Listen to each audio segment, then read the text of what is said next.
being Billy Bragg, there's some, you have to be careful sometimes that you don't allow yourself to get painted into the commie atheist nutcase corner. You have to do things. You have to take opportunities to confound people who try to, like Woody did, confound people who try to turn you into some lefty stereotype. And it's, did I ever tell you the story of how I came to shake hands with the Queen of England? Oh, well, you see, there's an opportunity. I was commissioned to write some new lyrics for the fourth movement of Beethoven's Ninth Symphony, the Ode to Joy. Original lyrics by Friedrich Schiller. Der ist schöne Gott und Funken, Dr. Al-Salesian, that one. I'm sure you all know it. And it's, for those of you who don't, it's... That's the bluegrass version. I duly wrote these lyrics and they were performed at the opening in the Royal Festival Hall after refurbishment in London. It was a lot of fun. And a few months later they rang me up and said they were going to have a royal gala opening and the old Queen was going to come. Would I like to come along as well? Now, there's not a lot of things in my job that I do that impress my mum.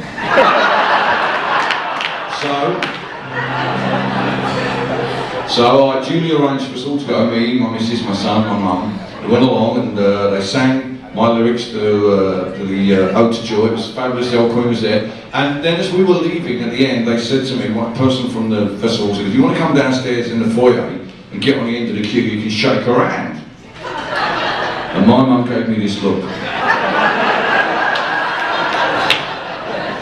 And I'm like, Mum, I just wrote a book about Britishness. Do you think I'm not going to go, just out of curiosity, do you not think I'm going to go then? She's the woman who gave the World Cup to Bobby Moore, for crying out loud. Of course I'm going to go down there and, they'd be like, for instance, I mean, she's been on the coins in our pocket all my lifetime. We'd be like, would you like to go and shake hands with George Washington? Of course you would. Of course you would.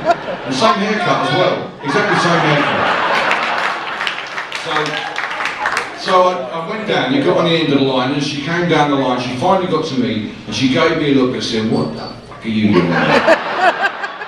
You big-nosed sellout, what are you doing here? So I was kind of like, felt the urge to tell her how it all happened and everything. And I finished off by saying to her, I wanted to be the new Bob Dylan, and I've ended up being the new Friedrich Schiller. And she said, well, that's nice.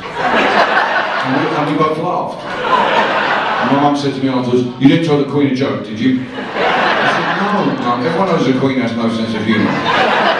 She's on the postage stamp, she never smiles. Everyone knows that. You saw it during the Olympics. So, that was the only question the Queen you're getting on this tour, by the way. I'm not doing that. You think I was going to jump out of a helicopter, you think? Yeah. Don't want the Queen. Anyway, off she goes. She's got a huge posse, the Queen. She and her posse moved on. They got in their Humvees and moved on to some other gig. Trumpets blaring out the side. And about an hour later, we were having drinky poos upstairs with the people from the festival, and I got a phone call from one of her head flunkies. Would it be possible for the Queen to get a copy of the score signed by Mr. Bragg? Which is true. It's absolutely true. And my sense of it is that, lots of people come to my shows and hang around afterwards in the foyer to shake my hand and get an autograph. Why should I treat her any fucking different? That's all I Just because she's the Queen of bloody England, why should I treat her any different? So, I mentioned that on account of why I thought there's another opportunity to confound critics by agreeing to take part in a project in 2011 to mark the 400th anniversary of the King James Bible being printed in the UK. And someone got in touch with me asking if I wanted to write a song based on one of the books of the Bible, and I thought, oh, it's a really annoying Trotskyists. Which is always the joy. So I said to this guy, well look, buzz me over one of them books from the New Testament where Jesus Christ has been a socialist and I'll see what I can do. This is the result. And I suppose as it's Good Friday, I should at least mention that I have no real couldn't truck with organised religion. I don't want some bloke dressed as a Disney character in Rome telling me where to put my genitals, or anybody else's genitals for that.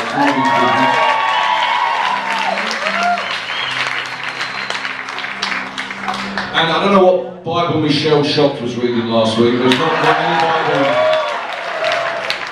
any Bible I have any memory of. I seem to remember it was the moneylenders that Christ threw out the temple, not the gays, but there you go. People will find any cover for their prejudices these days, it's sad to say. My sense about it is I could never really be an atheist because I just like Mahalia Jackson too much. I just love gospel music too much. And also, if you go down to the local food bank, you'll find the majority of the people volunteering there are not inspired by Karl Marx, they're actually inspired by their faith. And I respect that, I have a lot of respect for that kind of attitude. I believe that in a multicultural society, believing in a multicultural society as I do, you have to respect some things that you necessarily don't adhere to, like square dancing and stuff like that. But seriously, you know, as long as they don't want to drag me out once a week to go and pray at something, I'm cool with what motivates them. So this is well, I try to write a song, the sort of song that Johnny Cash, a gospel song that Johnny Cash or Elvis might sing, and this is what I came up with. It's called "Do Unto Others."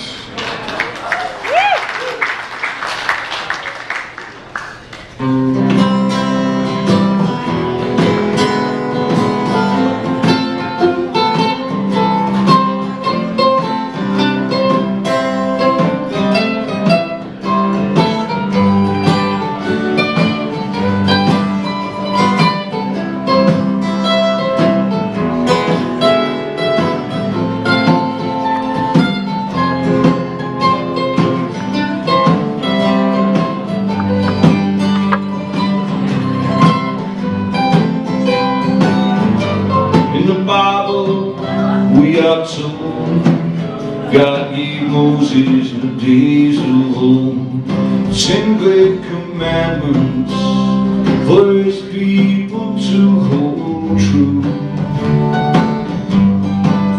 But the greatest commandment of all is in the book of Luke, as I recall. Do unto others as you would have them do to you. Do unto others as you would have them do to you.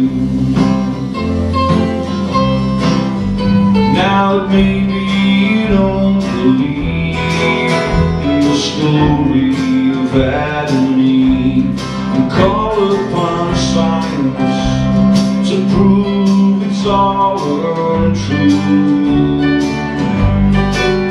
But in the cold light of the day, these simple words still point the way. Do unto others as you would have them do to you. Do unto others as you would have them do to you. Now just lift up your eyes, go pass by on the other side. Don't be bound by what you think others may do. Well, just a little bit of faith, yeah, that's all it really takes. Do unto others as you would have them do to you. Yeah, why, Professor?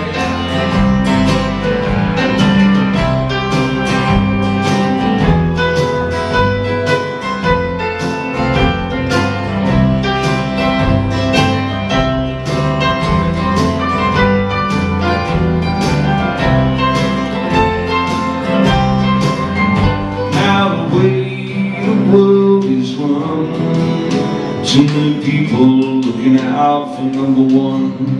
Don't seem to notice the damage that they do.